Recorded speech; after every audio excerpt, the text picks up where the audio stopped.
spectacle. That's what you are.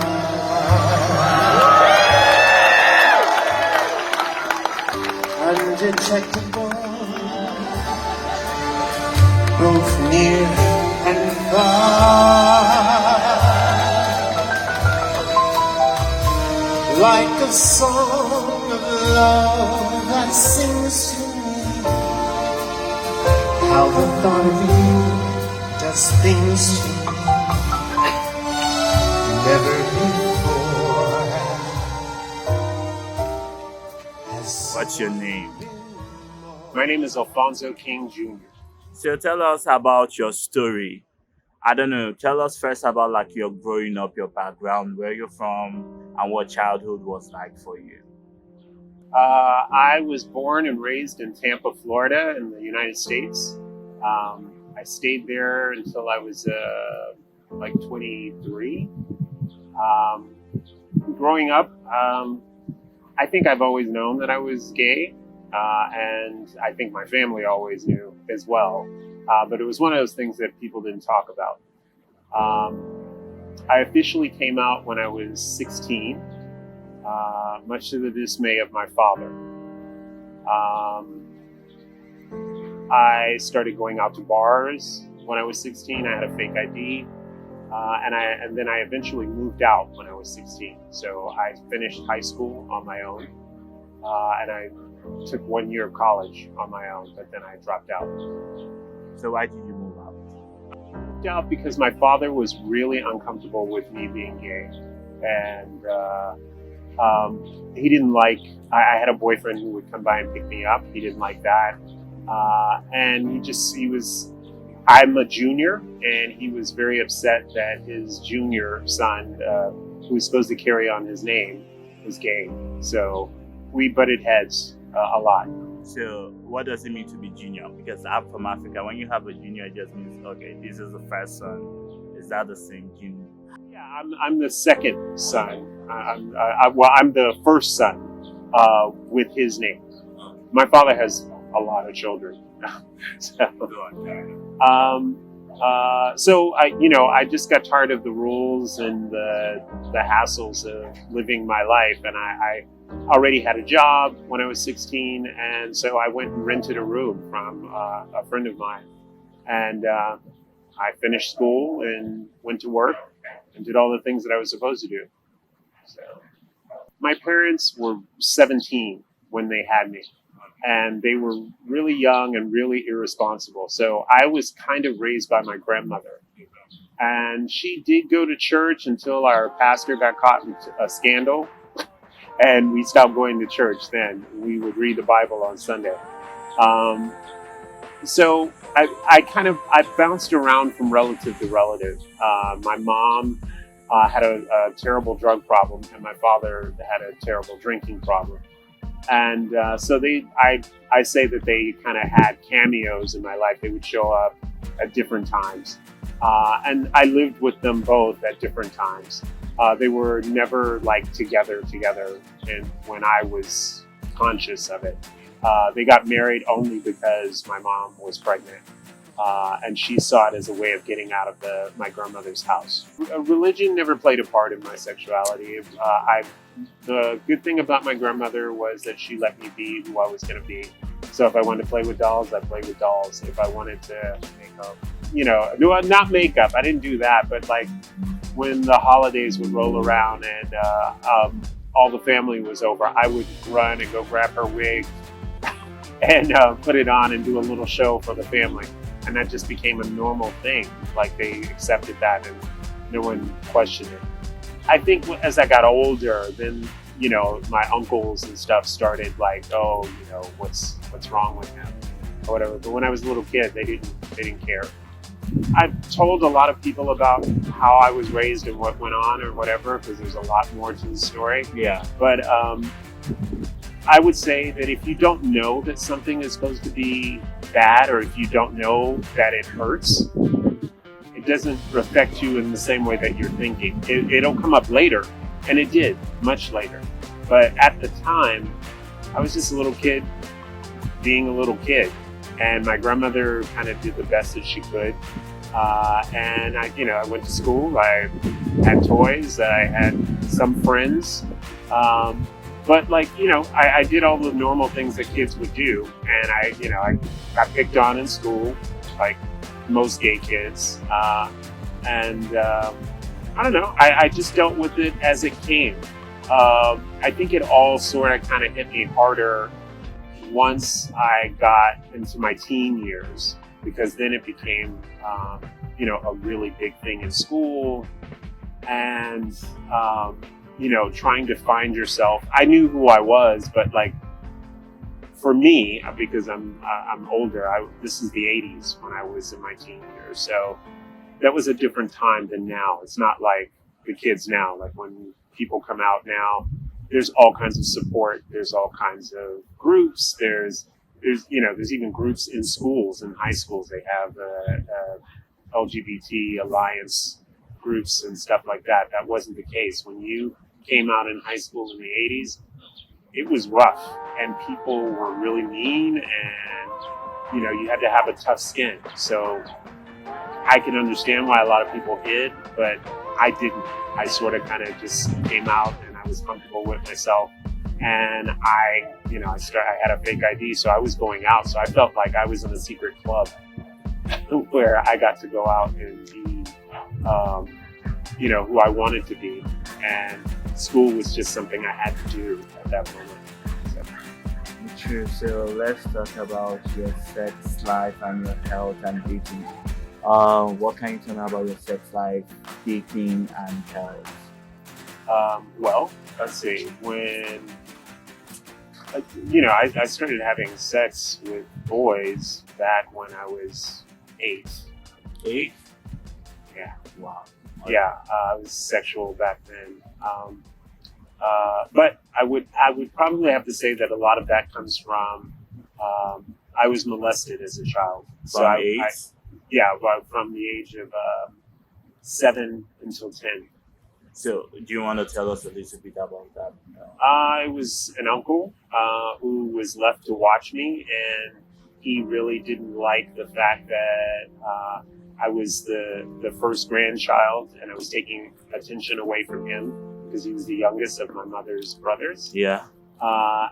So I guess in retaliation, he decided to take out his sexual frustrations on me.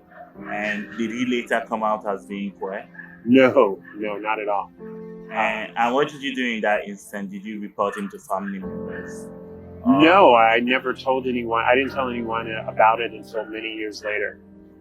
And when you told people about it, what happened? Sorry. When you decided to tell people about it, what changed? What happened? Well, I mean, the thing was, because I was being bounced around from relative to relative, what he did was he kind of held that over my head, and he told me that if I told, I would get sent away. Oh. And I didn't want to leave my grandmother's house. But that time you were how old? I was 7. No. I mean, when you became mature to tell people about the incident. Let's see. I went into therapy when I was about 17. 17. Yeah, that was the first time I started talking about it. But I think my family probably found out more of it later when I started doing interviews and talking to people and writing about it. I was a journalism major in college.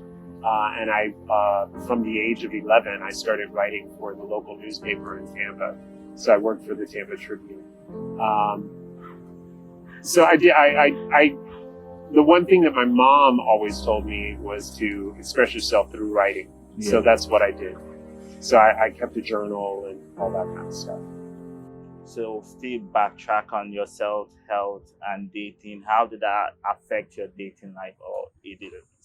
Well, I would probably say that the being molested made me probably a little more promiscuous than I should have been, and I was sort of kind of seeking approval through sex. So what ended up happening is I ended up becoming HIV positive in 1989. And how did you go about that? I know there's some questions to answer. Like, I know it's a tragic moment where you discover that your health has changed, but like just for the viewers who are going to be watching later, and for the young folks who are in the same situation, who just discovered that they were negative and now they are positive, what do you think they should do? Like, how do they embrace it? How do you move forward with such? Well, I mean, I do a lot of advocacy work now, and I actually, if people write me in online, my husband and I run a group called Pause Planet, and on Facebook, and so we have over like 11,000 members from around the world. And if you're curious, go to the group. You can join the group, ask any questions. Someone will answer you. We have doctors in the group, so it's different than when I found out. When I found out, you had to wait 2 weeks before you could get your results. Now it's just And literally, I remember the woman who gave me my results. Back then, it was a death sentence. Like, people were dying on a regular basis, and the medicines hadn't been approved. Like, this is actually around the time that they were still testing AZT. The woman who gave me my results told me, if you're not religious, you might want to start. And I just remember I was devastated. I walked from downtown Tampa back to my apartment, which was a good distance. And I sat for a long time and thought about what I had just heard. And I remember turning on the TV, and Still Magnolias came on. I had never seen it. And I'm sitting and watching, and by the time one of the main characters died, I was bawling my eyes out in my living room, like curled up on my floor in my living room. And I was crying so hard my nose started bleeding. And I called, Yeah, I should probably fill in a little bit of what happened also around this time period. Although I came out as gay, I met a girl who I was really, really attracted to, and we were dating. And she happened to call that evening. So I had to tell her, and she drove over from Clearwater, because that's where she lived, over to my apartment. And she just sat and talked with me and cried with me for most of the night. I don't know, it's different now for people to come out as HIV positive. The medicines are so much better, and it's not the death sentence that it was. It is manageable, and now with the U equals U movement, which is undetectable equals untransmittable, you can almost live like a normal life, sexually and with a partner. The advice that I would give someone, the first thing I would tell them is trust your instincts about your body. Your body will tell you what you need to know. And if you feel like something's wrong, then you definitely have to go to the doctor. They're going to try and get you to start on the meds immediately. That is a choice for you. Find out what your T cell count is and make your decision according to that. I recommend you get on the meds, but some people want to wait before they start putting something different in their body that they don't know. And that's a choice, and that's something that you need to think about. That's your body and your state of mind about where you are with being HIV positive. And these days, I do hear people talk about PrEP. How efficient is the PrEP? HIV positive people talking about PrEP, in my opinion, is... No, not HIV positive people, negative people. Yeah, no. You didn't let me finish. Oh, okay. Sorry.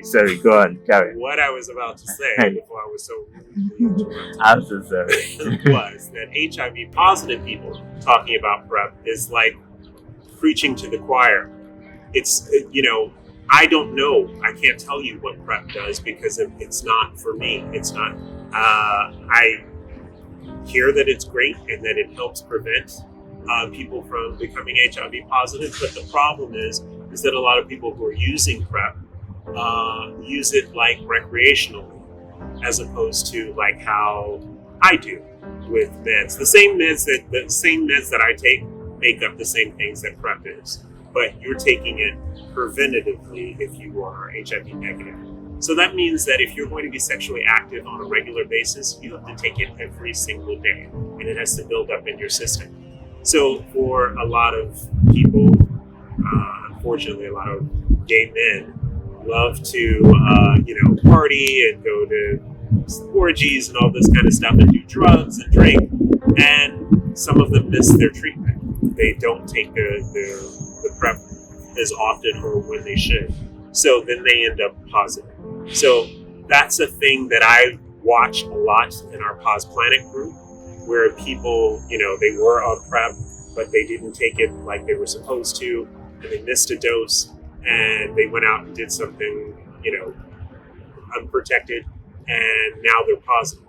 So if you're going to be on PrEP, then you need to actually read the instructions very carefully and make sure that you take it as often as you think that you're going to have sex. Even if you don't have sex, make sure that you're prepared. So I'm not a big fan of the whole pharmaceutical company because, in my opinion, this is a way that they are making money off of the people who are positive, and they're making money off of the people who aren't. And people who swear by PrEP, they hate to hear this, but you can just abstain, or you could wear a condom and not have to take anything, and so then there won't be drugs going into your system. You won't have to worry about it because you are putting on a condom, and you know that you have on the condom, and you didn't miss a dose or whatever. So I'm not a fan of the way that this is all rolled out, because the pharmaceutical companies, basically, they get you coming and going. If you're not positive, they're making sure that you're still a customer. And if you are positive, you are a customer. So they're making tons and tons of money off of this. So that's just my point about it.